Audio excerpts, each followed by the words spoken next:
Today's episode is brought to you by Canby Foursquare Church. Since 1978, a place to grow, connect, and serve. In-person services are back with some restrictions to help ensure everyone stays safe and healthy. For the latest, visit their website at canbyfoursquare.com.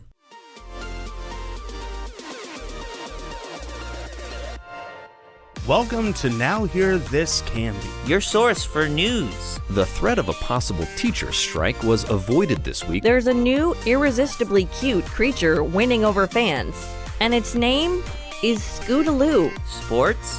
It's like Lucy in the football. You want to kick a field goal, but they take it away from you. We had to learn how to win. Goal can't be in the last second of the game!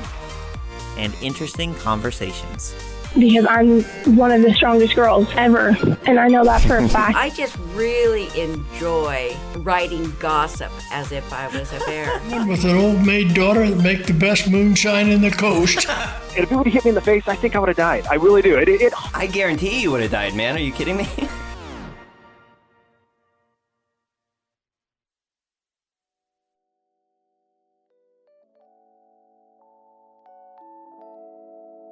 Welcome to Now Hear This Canby podcast.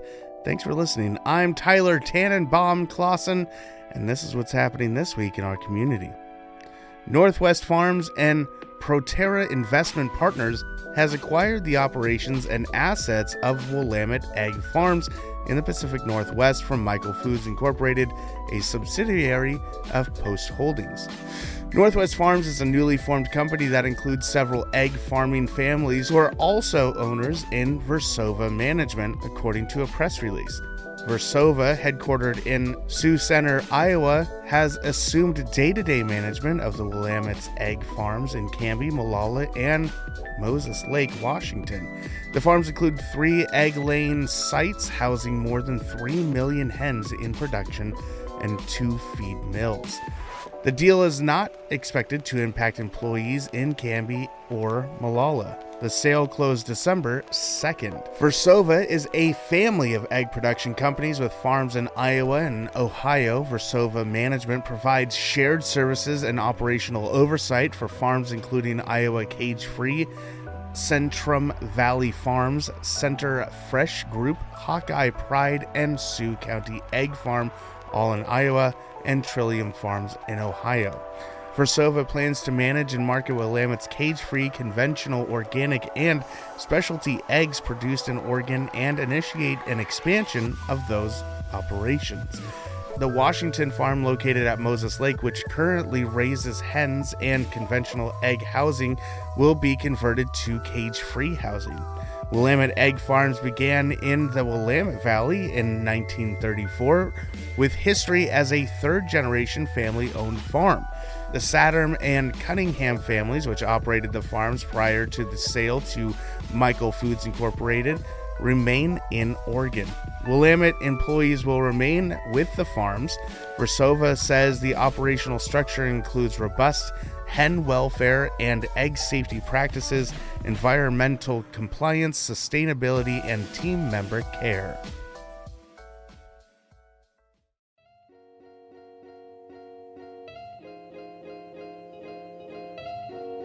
Two anonymous Instagram accounts have been removed from the platform after concerns arose this weekend about their activities, including publishing photos of Canby High School students and labeling them as potential violent threats. One of the accounts in question came online Saturday night and used the handle @chs.schoolshooters. It published several photos of students before it was taken down, claiming that they were potential perpetrators of gun violence and should be monitored.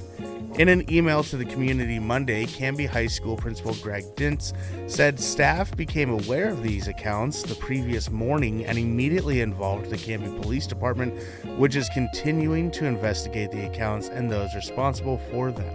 He reported in a second email that both accounts had been removed. Dentz said that both school district and law enforcement officials believe there are no safety concerns or credible threats to the Canby High School community. Safety is our paramount concern at Canby High School, he wrote. Police have investigated and we remain steadfast that CHS is safe and there are no credible threats. We encourage students and families to remain calm in these difficult times. Of course, parents may withdraw students if they choose. Dentz also thanked parents and community members who had reached out to share information and concerns. We follow our safety protocols, and we want to assure you that we take threats seriously and strive to keep our schools safe, he said. A local parent posted about the @CHS.schoolshooters account in the Canby Now Facebook group Sunday, calling it absolutely cyberbullying and encouraging community members to report the account on Instagram and parents to ensure the safety of their children. Bullying is a pervasive problem in online spaces frequented by teens, particularly Instagram, a popular photo sharing application owned by Meta, formerly Facebook. 4 in 10 young people report having experienced bullying online, and 42% of that group say they were targeted on Instagram. Young people who experience cyberbullying are at a greater risk for self-harm and suicidal behaviors.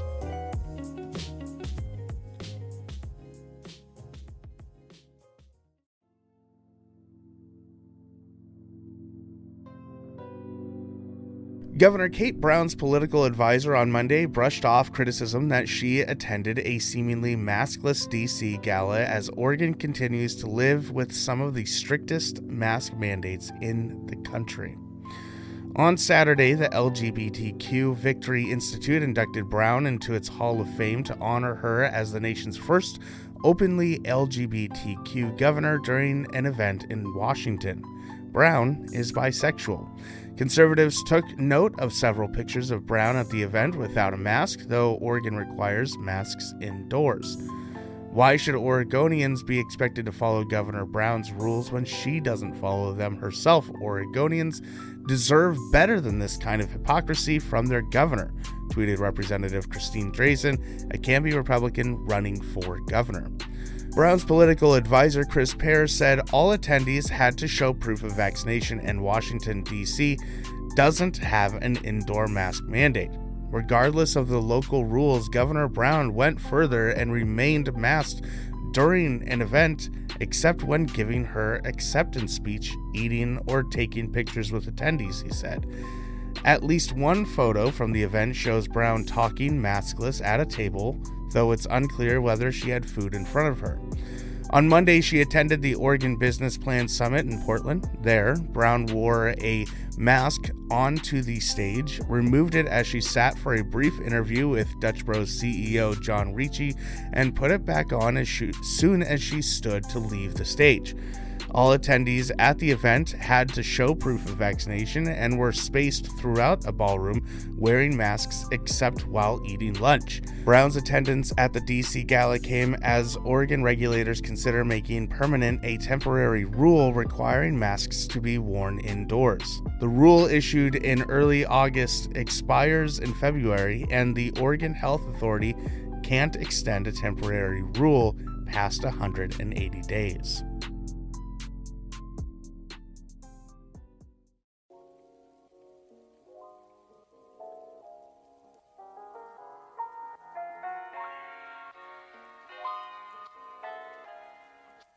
A pedestrian was hit and killed by an alleged drunken driver on Southeast 82nd Avenue in urban Clackamas County on Saturday night, according to Oregon State Police. Just before 10:30 p.m., troopers and emergency personnel were called out to a crash on Highway 213 near Southeast Audie Road. OSP said an investigation revealed a southbound Dodge Caravan hit a pedestrian. The pedestrian, identified as 67-year-old James Ross Barclay of North Bend, was pronounced dead at the scene. OSP said the driver of the Dodge, identified as 50-year-old Kendall Elizabeth Conley of Milwaukee, was not injured. Conley was arrested on charges of driving under the influence of intoxicants and criminally negligent homicide.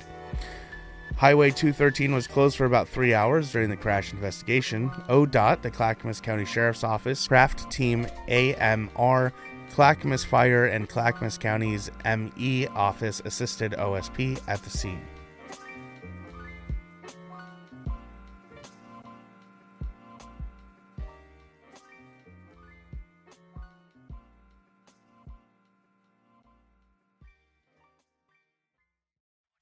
Cougar Country, Hometown Sports is brought to you by Reif and Hunsaker PC.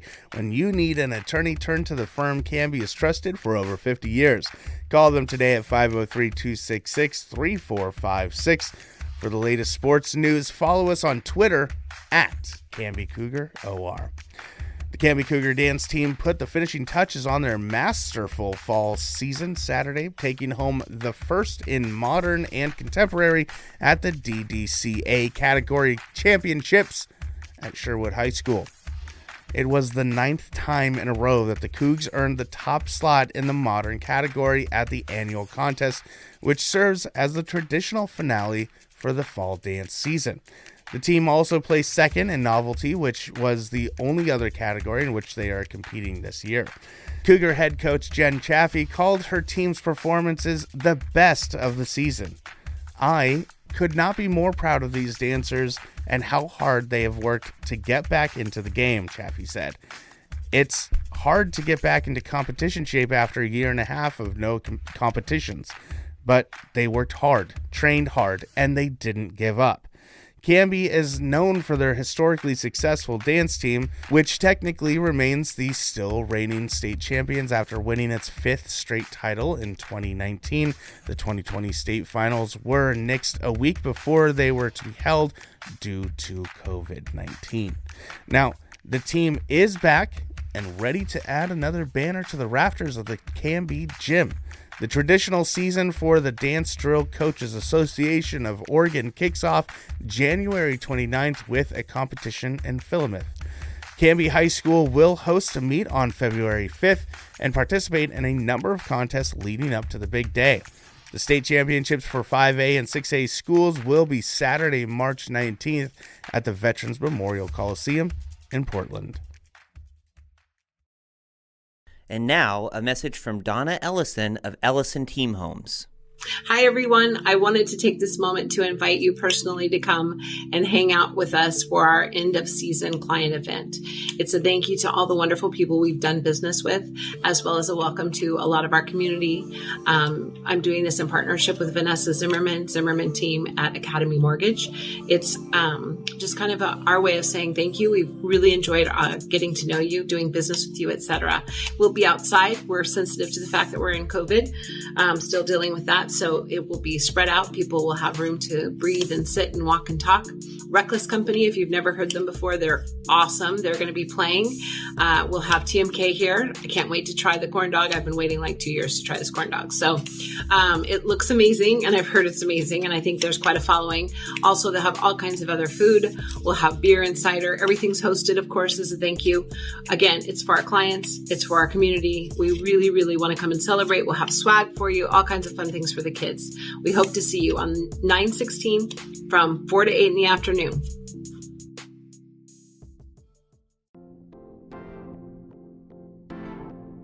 And welcome back to the ad sponsor section where I get to talk to people about books because I always drag Megan Waterman in here to be with me. Hi, Megan. Hi. That's not a bad thing. Talking about books is always the best time. I think you know of all people that I can talk about books endlessly. I do. Yeah. So, Megan, do you want to tell our listeners about what's going on down at the Book Nook? Oh, at the Book Nook, we are getting ready for the holidays. Yeah. I know. There's only one I care about. And by the time this ad comes out, it's basically over. Are you talking about Halloween? Yeah, I like spooky, scary stories. I know you do. We've got a lot of great spooky, scary stories in right now. Yeah, yeah. We do, but spooky, scary stories are also good for Christmas. Do you have a favorite author that writes spooky, scary stories that are appropriate for Christmas? You go with your classic Charles Dickens, right? Yep. Some Christmas Carol stuff. Absolutely, that's my favorite. That's the best. There's M.R. James. I know about him. He did a whole series of short scary stories for Christmas. Short scary stories. I don't know. Christmas in general is kind of scary. It depends on how many people you have to buy for. How many people you have to cook dinner for. Right. Speaking of cooking dinner, Thanksgiving is coming up. Thanksgiving is coming. We have got some beautiful cookbooks in recently, and some really cute kids cookbooks just came in if you want to start cooking with your grandkids or starting to train up your little ones to cook Thanksgiving dinner so you can just sit on the couch and watch football. And right now is the time to go in, right? Yes. Because waiting until Christmas Eve for that one special book that someone wants isn't going to work out. It's not going to be there. This year, it's no secret, the last year and a half has been a little crazy for the whole world. And that is really going to affect Christmas this year. There are going to be serious stock issues this year. So get your Christmas shopping done early. We've been working really hard to get as much inventory on our shelves and in our overstock as possible so that we have what you want at Christmas time. But if you know now a title that you want to buy for somebody for Christmas, get it now. Because it might not be... I might not be able to get it later. And what is all three of ours? Because we also have Amy in the studio with us. What's all three of ours this season's book recommendation? Okay. Amy, what's your book recommendation for this season? The Night Before Christmas. All right. Yeah, that's classic. Megan? And for me, my favorite Christmas read? Okay, my favorite book that's coming out it's no secret I am an Outlander fan. I love Diana Gabaldon. There may be a cardboard cutout of Jamie Fraser in our bookstore. Book boyfriends are a thing. Yeah. And finally, book 9 is coming out towards the end of November. So you will not see me until I finish reading that. And mine is the Dungeons and Dragons Feast of Legends or whatever, the table. So make sure you guys come on down to Book Nook. Megan, where are you guys located? We are on the corner of Grant and 2nd in downtown Canby. All right.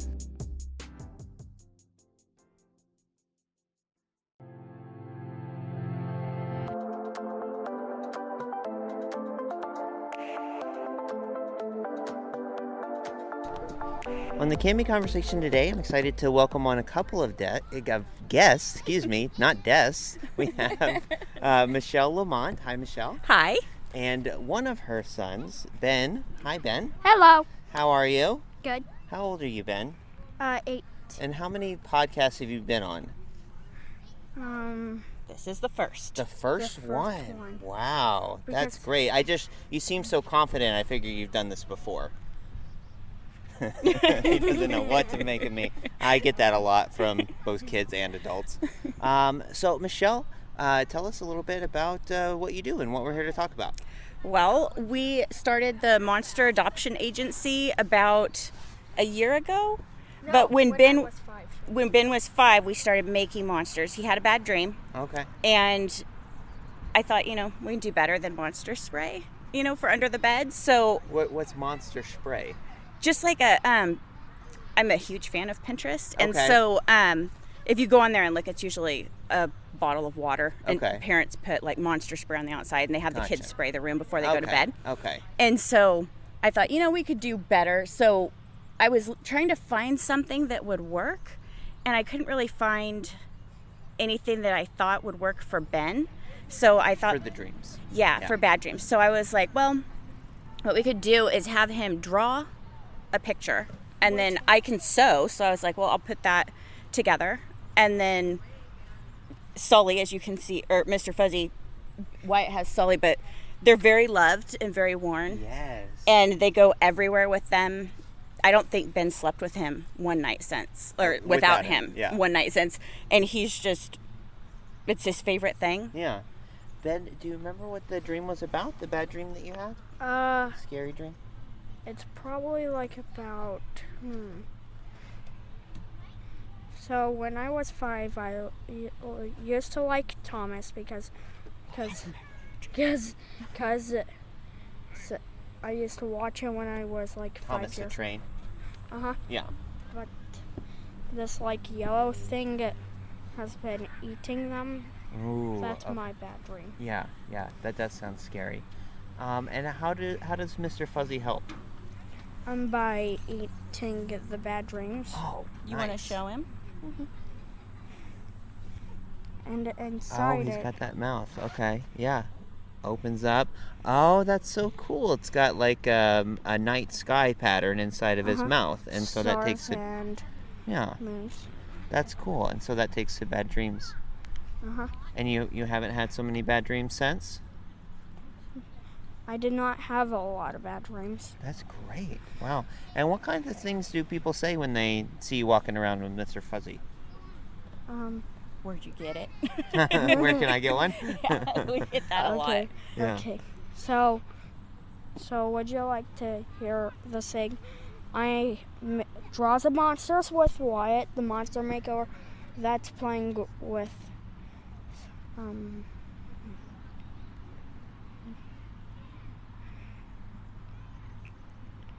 The other monsters is what we're talking about, right? So that's what I was going to ask your mom about, because that's a really cool story, but we have an even bigger story to tell. Which one?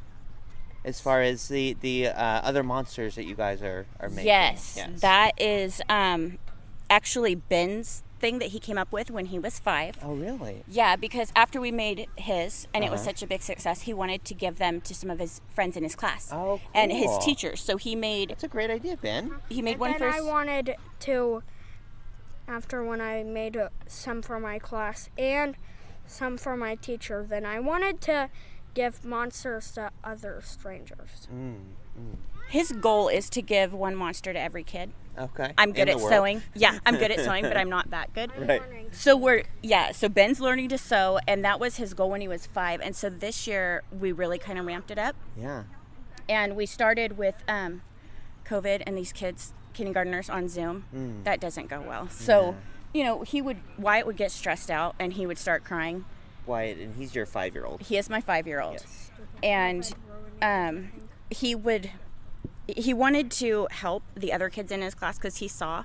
And so him and Ben were talking, and they decided, well, we could probably do one for each kid. And I was like, whoa, now. And so And they were struggling with just the things you could imagine, the challenges of the isolation, not being in school, that kind of stuff. Yeah, and having to just do everything on the computer. A bunch of 5-year-olds, that's hard for them. Yeah. So I asked the teacher how many kids there were in the class, and she said that there were, I think we ended up making 15. And we gave them to the teacher to hand out for Christmas. Yeah. And so his entire class, and they had a monster party on Zoom and everything. So that was kind of cool. That's cool. And I should just say, check our website where we have story photos of these things. If people are like imagining like scary monsters or whatnot, they're so fun. They're so colorful. They're like they're really kind of cute, like random. They're drawn by the boys. Yeah. So just imagine a kid's drawing of a monster. Yeah. They have a zipper mouth, like Ben said, Yeah. and you're supposed to, the idea behind it is that you leave it open at night and it eats the worries. Yeah. We've actually made them for adults also, I have one. Yeah. You just hug them and it's like a stress reliever thing. Anxiety. Mm-hmm. Yeah. And we've made a bunch of them for teachers and counselors, like school counselors. Yeah. Preschools like them. Yeah. They're washable. That was my only thing that I told Ben and Wyatt when they were making them, is as a parent, it needs to be washable. Yes. But, we just kind of took off with it. We mostly do donations. We do have a website, and we do sell them. For every monster that we sell, we can donate for. Wow. So cool. It's ambitious right now. We're making for the Dougie Center. We've dropped off 50 so far, and we are in the process Dougie of Center making 50. deals with children that are impacted by trauma. Right. Yes. Yeah, like grief support. Yeah, grief support, yeah. So what the Dougie Center is going to do is give those out for Christmas. So we need to do another 50 by the time Christmas rolls around. Ben wants to donate to the Children's Hospital, and we've had a teacher friend of ours that's battling cancer, and she donated some of her head wraps to make the monsters, so that it would be like a piece of a cancer survivor going to kids that need them. So it was like, that's a really cool exciting thing to do, and it's fun. I think to date, I was trying to figure out how many we've made, and I was trying to figure out by how many zippers I've purchased off of Amazon because I was like, that's the best way I can do it. I don't really keep track. Yeah. And I found, Ben, can you go check on Wyatt, please? I found out that we have sold, or not sold, but donated about 520 at this. Oh my goodness! Wow. That's a lot of sewing. Yes. And you do them by hand? Do you use a machine or? Oh yeah, I do a machine sure. to sew them, but then when you sew them up, you sew it by hand. And But that's the part that actually takes the most. That I didn't think about when I started was the cutting. Yeah, sure, that makes sense. But so we've put them together. I've tried to replicate some monsters that the boys have designed that I thought were really cute, and I cannot do it. Each one is so unique. Wow, that's funny. So not mass produced at all. And I have to commend, for it to, again, I'm looking at Mr. Fuzzy here in Ben's absence. He's coming back now, but it's very well loved. I can't believe that it's only 3 years old. I can't even wrap my brain around how many times that thing's been through the wash. Yeah. Because it goes camping, it goes hiking, it goes everywhere. Do the kids name each design? Do they have stories that they tell, or is it just the design most of the time? They do the design, and then they pick out the materials. Okay. And then we send a sheet out that explains a little bit of the background of the monsters. Okay. Cool. And it's. I should have brought Ben's book. He's got 2 books that he's filled up of just drawings of monsters. At first we used to send the drawings out with the monsters, but then I kind of wanted to keep them as... Sure. And we put them on we have a Facebook Stitcher Designs page that has, whenever we make a monster, we do take a picture and post it on there. Okay.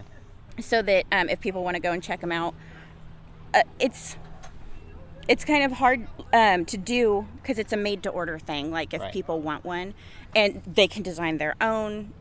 I've had people send me pictures that their kids have drawn, and we've recreated them and then send them out because it's more special for the kid that way, I think. Oh, that's so fun.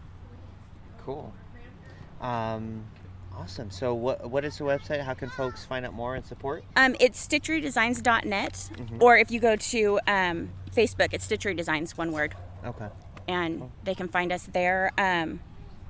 It's like I say, we're just mostly donations. We donate the monsters, but if there's a kid that wants one, the parents can go there and purchase. And like I said, we don't keep the money. We actually put it in a place so that we just use that strictly to make more monsters. So we can donate for everyone that we sell. And we also started, I keep forgetting because we just started doing it, but Cookie Pots Children's Boutique in Gladstone. Oh, cool. We it's a concession store, and we sell them there too. Awesome. So yeah, I bet it makes the kids that receive these either at the hospital or through the Dougie Center or wherever, or even at class, makes them feel so special to have something that's unique and made just for them. Yeah, it is. And even like the stories that I hear from teachers and the school counselors, that they say it just makes a world of difference. Like it really helps. And we've donated a lot of them. And the teachers say that kids, usually with autism, who aren't good at communicating with adults, have no problem communicating with the monsters. And so it's so fun to hear those stories, though, that, they're helping. They're making a difference. It's really comforting a child. And it's like, wow. And so me and Ben were sitting down and we were figuring out how many zippers, and we were like, okay, so over 500, and we just ordered more. Wow. And I was just like, wow, that's amazing. And so I told Ben, I was like, that means that we have touched the lives of over 500 kids so far. And we're ramping up, not slowing down. So I told my mother-in-law, you really need to learn to sew so you can help us me. Because that would be great.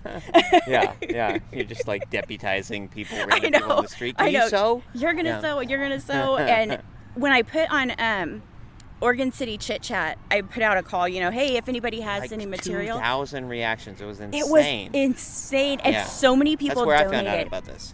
Yeah, and people were so generous. And they were like, I'll donate fabric. There was a very sweet lady who is a quilter, and she donated a bunch of fabric scraps, and she felt bad because she's like, I don't know if you can use these, they might be too small.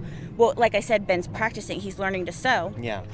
So I start having him just sew the little squares together for practice. Yeah. So then we ended up with these long fabric strips, and we started putting those together. And so some of the monsters really look like a quilt because it's, really mismatched fabrics. And we weren't thinking when we were putting it together, just, and it ended up being an adorable monster. I'll be posting pictures of that one too. Yeah. And it was nice because that way, she didn't just donate and we toss it. We did use it. So it ended up working out really well. And I'm excited about that one. I was like, oh, it's really cute. I want to keep it. And my husband's like, and I was like, I know, for the kids. I remember. I know. Yeah. Do a lot of the teachers and the other folks that you partner with for the kids, do they tend to use them similarly to your children as far as opening up the zipper at night? They're kind of there to catch or capture the bad thoughts or dreams? I know that some of them do. We've made some monsters, and the people have kept in touch are for the boys' friends that have them, and they say that it's really a comforting, like almost like a bedtime ritual that they go through. Yeah. And I was like, wow, that's amazing. Yeah. It's amazing to hear those stories and to know that it wasn't just, something that got tossed or whatever. And the teachers would say, on the Zoom meetings that they would see the monsters on the kids' bed or somewhere in the background, so they could tell that they were, a lot of the times they'd pop up randomly on the Zoom meetings or something when I was on with White, and it was just nice to see that it is making a difference. I love it. And especially like you said, this kind of started with the monster spray and the idea that kids might be scared of monsters. So to take that and turn it into a friend, and turn it into something fun and show it that it's not something to be afraid of, I think is so cool. Anything else you want to share? I don't think so. Okay, I need to get Wyatt. Hey. We need to finish up with Ben over here. Anything else you want to share? Go get Sully. Do you have any? I just want to say I think it's so cool, Ben, that you came up with this and that you and your mom and your family were able to touch so many kids' lives through this really cool idea. Okay. Yeah. Well, thanks, Ben. Thanks for talking to us today. We'll say goodbye. Goodbye.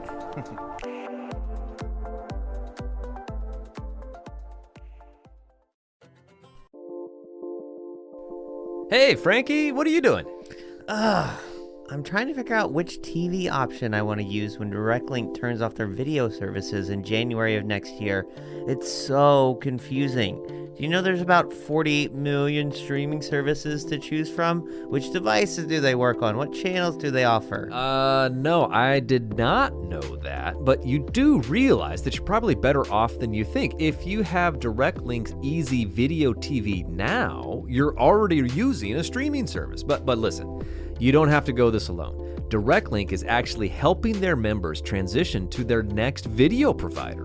The company has an extensive informational website where you can compare popular services, and they host live tutorials on streaming TV options to help you decide. Well, hold the phone. Are you saying that they're actively trying to help their members switch to a competing service? Who does that? Well, DirectLink does. I mean, I guess it's one more chapter in their long history of wanting the best for our community.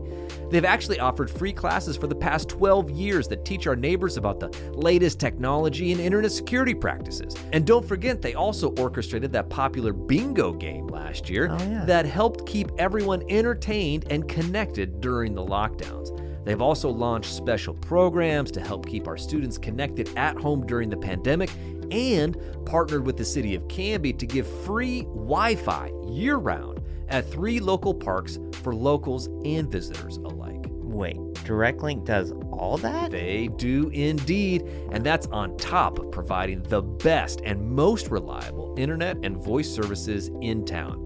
So, to learn more about DirectLink services or how they can help you transition to the right video service for your home, visit directlink.coop today.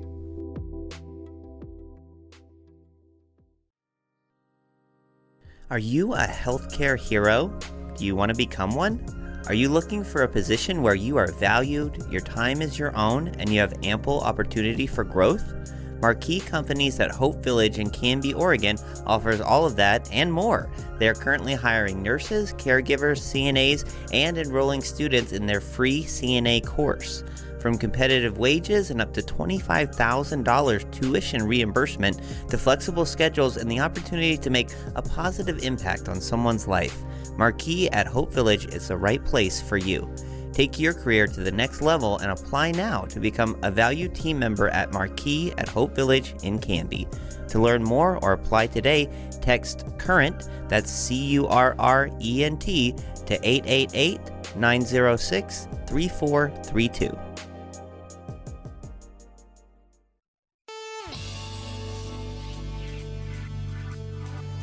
Welcome to the Canby Hall Pass promo series, spotlighting outstanding restaurants and stores in our community. The Hall Pass offers up to $100 in savings and benefits the Canby Educational Foundation. Get yours at the Chamber Office or the Book Nook in downtown Canby, a program of the Clackamas County Business Recovery Center made possible by the Canby Area Chamber of Commerce in Clackamas County.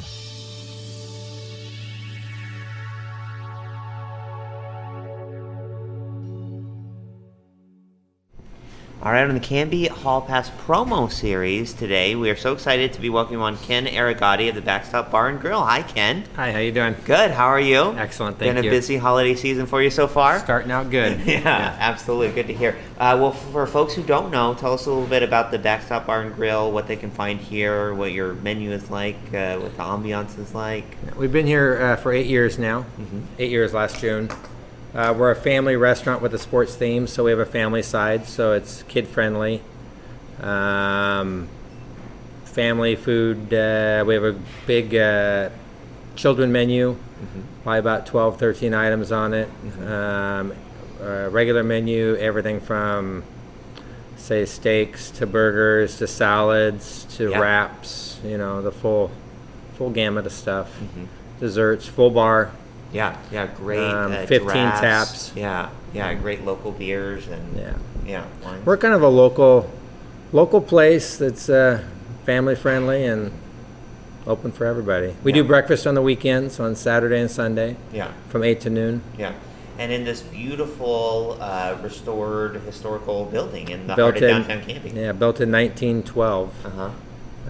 It's an Oddfellows building, so they were known for their building structure. It's a beautiful building. Yeah. Got the ballroom upstairs that Correct. hosts a lot of local events and right now events. Doing a lot of Christmas parties right now. Yeah, so a lot of Christmas parties. But we do everything from weddings, Christmas parties. Whatever, business meetings. Yeah. We do whatever people need. Yeah. Okay. Well, second question. Tell us how you got into this line of work. I've been doing it since I was about 19 for myself. My wife started when she was 16. Wow. Running restaurants. No. Well, not at that moment, but we met working for Sherry's Restaurant Corporation when Sherry's was young. She started when there was like about, I think 12 stores. I started when there was about 34 stores. Okay. We both left when there was over 100 stores. Interesting. She was a trainer. Is that where you guys met? Yeah. Yeah. We were both managers, but she was one of their lead trainers. She's opened up 50 to 60 stores for them. Wow. So that's where our background came from. Yeah. We started little Cooperstown after we left Sherry's. We got up to 5 restaurants. I realized I'm not a good multi-unit manager. Yeah. I like to be in the place. I like to be with the people. I like to talk to people. Yeah. I'm more of a doer than I am a teacher. Now my wife's an amazing teacher, so she's better at that. Yeah. So we decided to. I heard this story about you. I don't know if it's true. I hope. Correct me if I'm. But that you kind of had this epiphany. You walked into a little Cooperstown, and they were like, "Oh, table for one." Like they didn't recognize you. Yeah. No, that's exactly. And well, you're like, "No, I'm one of the owners." No, that's truthful. And I went home that night and told my wife we'd become what we didn't want to become. Yeah. No, I walked into my Hillsborough location. They asked if I wanted to go to the bar, if I wanted to sit in the dining room. And it's like, oh, I'm here for business. Yeah, I shook the person's hand, introduced myself. Yeah. But here I am. Yeah. We became. They worked for you, and they don't. Yeah. They didn't know who I was. They didn't know who you were, yeah. So I didn't like I didn't like the feeling of what we had become. Yeah. But I did realize that when you have multiple units like that, yeah, it's hard to be what I wanted to be. Yeah. So. Yeah. which is what you've created here. Correct. Yeah. I think we're going in that direction, but the next question is, to what do you attribute the success that you've seen? You've been here about 8 years, always busy in here. A great community, for one thing, very supportive. I love what I do. I mean, it's not like, for me, when I come to work, it's not work. Yeah. So I think that makes a big difference if you really love what you're doing. I have people ask me all the time, like, you here every day, do you take days off? And no one feels guilty for that professional golfer that has to go putt on the green, right? Right.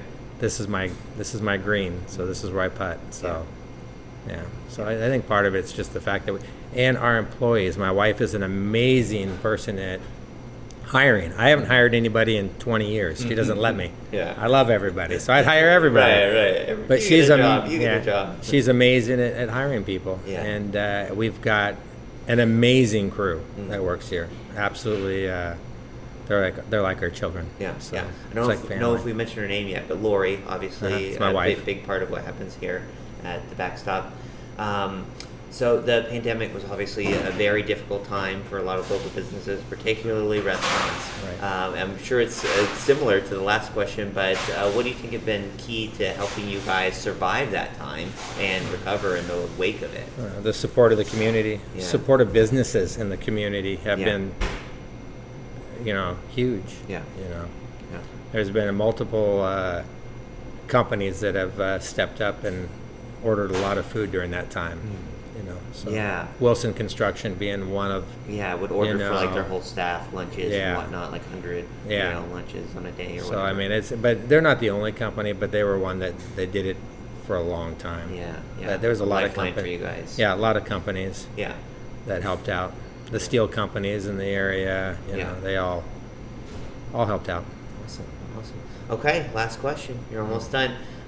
This might be a little harder because we've kind of dove into your background a little bit, but the last question is, tell me something that folks might not know about you. It could be an unusual job that you've had in the past, maybe a hobby, something you enjoy doing, something that you've accomplished or achieved that you're proud of. Wow. Special skill that you have. I know, put you on the spot. Special skill that I have. Yeah. I married well. How's that? If it wasn't for my wife, I'd probably be shaking a can on the side of the street. You're just earning some points off this. Smartest move I ever made. Awesome. But I don't know. I love people. I love being around people. So I mean, anything that has to do with being around people is great for me. So you were one of the a lot of people probably do know this, but you were basically founder of the street dance. One of the founders of the.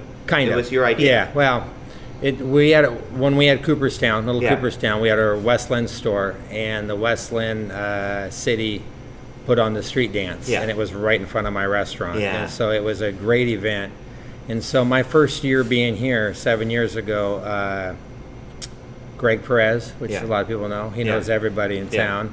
I was telling him about it, and I just wanted to know how I could meet, some of the city council, which I have to say, in Canby, the city council and the mayor are very out here. In Canby, I hardly knew any of those, the city council. But here they're very, where they work with the community, which is really a neat thing. The city of Canby really helps their businesses quite a bit. Anyway, he got me in touch with the mayor and 3 or 4 of the city council, and I offered to take him over there and buy him a couple beers and see what it was like. They loved what was going on. And it was an event that takes more than just one place to put on. You need a community to put it on. And that's what I couldn't do on my own. So it wasn't that I certainly couldn't have done any of this. All I had was the idea, and it wasn't even my idea. It was already being done. So I just needed to show somebody. You stole the idea. Just needed to show somebody what we needed to be able to do, and I needed help to figure out how to do it. So, and that's what they did. Awesome. Ken, thanks so much for coming on, and best wishes for the rest of your season. Thank you very much. Merry Christmas to you. Also joining us on the Canby Hall Pass promo series today is Bethany Zito of Bee's Bake Shop. Hi, Bethany. Hi, Tyler. How are you? I'm good. How are you? Good. How's the baking scene treating you? It's going well. It's busy. The holidays are always busy. So, of course. Yeah, gearing up for all the Christmas smells, though. Just a good time to be in the kitchen. Yeah. Yes. Yeah. Molasses and spices. Yeah, gingerbread, cinnamon. I've heard this story, but I'm really excited to hear it on this series and share it with the listeners. How did you get into this line of work? Oh, man. Okay, so when I was growing up, my mom was a baker. And some days after school we would... That was her last name? No, I'm kidding. Oh, yeah. Some days after school or on weekends we would be at the shop with her. It wasn't her own. She worked for somebody else. And then I've just always enjoyed baking. And when I was a junior, there was a technical high school, VOTech, that I enrolled in the culinary program. And it was a 2-year, or it could be a 2-year thing. And I did that for 2 years and then straight into culinary school and never left. So I've been baking for 20 years now. Wow, that's amazing. Yeah, and it just grew out of spending time with your mom and learning the kind of the trade. Yeah. Mom's side. Mm-hmm. Yeah. Just the smell. I love the smell of yeast, like baking bread and yeast and flour. So that just always resonated. Yeah, really cool. Well, why don't you tell folks, for people that aren't too familiar or haven't been in for a while, tell us a little bit more about Bee's Bake Shop, what you offer to the community, what people can find there, especially this time of year in the holidays. Yeah, so we do artisan breads, sourdoughs, and a couple other like sandwich bread, and we started doing some rolls recently. People can come in and get... The breads change every day. We have the sourdough and the baguettes every day, but otherwise we have rotating breads. Breakfast pastries, we tend to focus a little more on the European side. So there's croissants and breakfast pastries, and then like Danishy things that you have, or we don't do Danish. Maybe yet. But there's a fruit galette, which is like pretty much like an open face, like hand pie. And then we do like a morning glory bread, which is loaded with like carrots and nuts, and it's really good, like hearty, healthy, semi-healthy. Right. Healthy enough. Healthy as you need to be. Right? Yes, exactly. And then we do some desserty things. We have cookies, and then we do our line of candy bars. And cheesecake. Great candy bars. Yeah. I can only have one every once in a while. Right. Just to make sure they're still good. Yeah, gotta make sure you don't need to tweak that recipe. And savory kind of sandwiches. You have some things you're offering there as well. Salads, I think. No salads. Okay. We have toyed around with that, but not right now. We have a couple. I've seen some of the sandwiches are just like piled so high with the spring mix. It's like almost a salad. Yeah. It's. I mean, you need a little crunch to go with all of that, like bread and. So we have a couple breakfast sandwiches. Canadian bacon cheddar croissant, and then a biscuit sandwich, sausage, cheesy egg, and then a few lunch. Healthy, I bet. Very healthy. That's your diet choice. There you go. And a few lunch sandwiches. Just kind of bakery type fare. So you guys have been in business at the Dahlia for, what are we coming up on, 2 years? Is that right? A year and 4 months. Okay, so just closer to 1 year still. Yeah. To what do you attribute your success? The people of Canby. We received such great support from the beginning. Open during a difficult time. I'm sure everyone remembers. Yes. Open during a difficult time. It's still difficult, sure. But because we didn't have a base beforehand. Right. But the people have been really great, and the community, and then all the businesses. I mean, everybody is just a great support, and word of mouth. People in Canby love to just talk and go see what's Tell new. me about and, it. Yeah. So definitely that. And then, yeah, I mean, we wouldn't do well without our customers. Yeah, so yeah, pretty much that. And then, yeah, the support from the chamber and everything, they were huge during the, well, still pandemic. Yeah. But yeah, the chamber and the county. Yeah. Yeah. It's Yeah. been pretty great. Yeah. Similar question. You know, I have to ask everyone the same question. It's tough for you to differentiate because the entirety of your business has been during the pandemic. But one of the questions is, what do you think has been key to helping you guys kind of survive that time and recover in the wake of it? Is there anything that you can kind of add to what you shared? You've had to be very creative from the very start. Yeah. Yeah, definitely. Patience. Yeah. I don't know. I think we're still figuring that out. Right. If I had an answer, yeah. Absolutely. Okay, well, the last question here, Bethany, is one of my favorites because I get to put you on the spot and ask you, what's something that folks might not know about you? Could be a special skill that you do on the side or a hobby that you have. Could be an accomplishment or an achievement, something that you're proud of. Maybe an unusual job that you had in the past. Oh my gosh.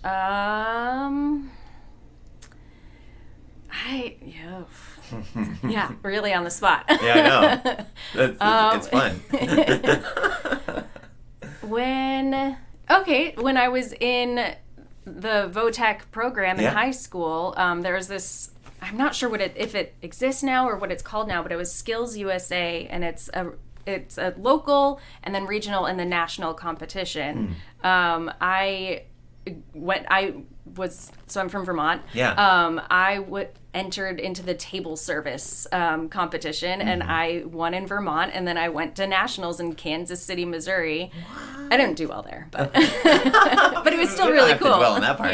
Yeah, that's awesome. What was that like? It was all these fun. Bakers, like your age, kind of young bakers from around the world. Yeah, bakers. It was pretty much all like vocational types. So there was automotive. There's just a bunch of different. Gotcha. Yeah, it's just a competition. Yeah, a bunch of different skills. Yeah. And showings. Yeah. Yeah, it was pretty cool. kids, juniors and seniors from all over the country were there, and it was pretty awesome. Yeah, really cool. And what you were like kind of testing out your own recipes, and they were tasting them, or was it like sort of challenge based, like you make the best chocolate chip cookie or whatever? Well, for them, I only did table service. So for that, it was you basically, there's like steps of service and dining, and you had to execute them properly and take cues from the person you were serving, and you get judged on that. Yeah.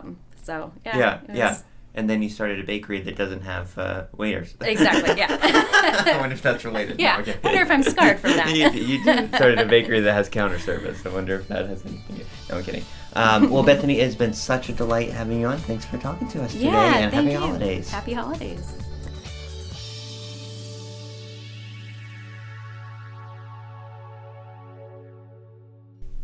Tyler, did you know that the Australian lyrebird can mimic any sound that it hears, even chainsaws? No, that's super interesting. Did you know that a baby puffin is called a puffling? Or that baby sea otters can't swim, so their moms wrap them up in pieces of kelp until they learn how to paddle? Wait, do you know any trivia that isn't like animal related? Not really, but here's some stuff you may not know about the Wild Hare Saloon, where Canby goes to eat and have fun. Okay. The Wild Hare is one of Canby's longest running locally owned restaurants. Owners Joan and Darren Moden have been in business for 16 years. That's cool. Yeah, heck, you were just a baby back then.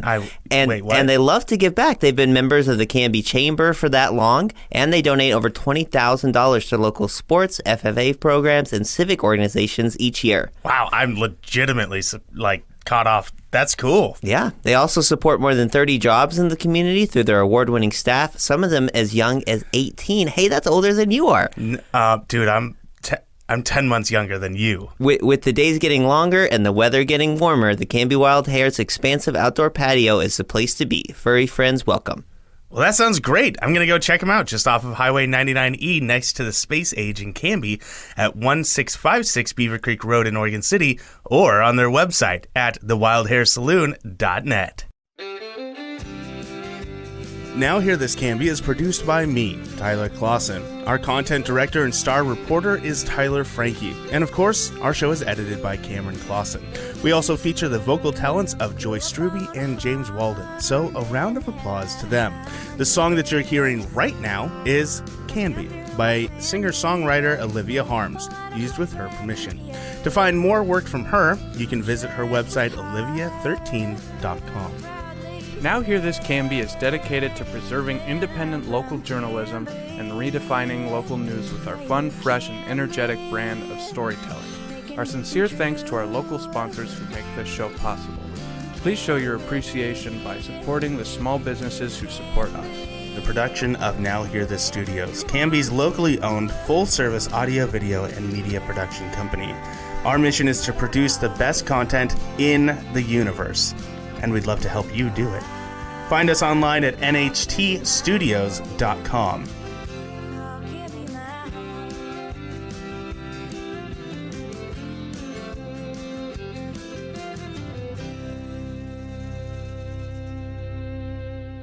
I will take a motion to adjourn. I just moved it. I didn't even ask for it, though.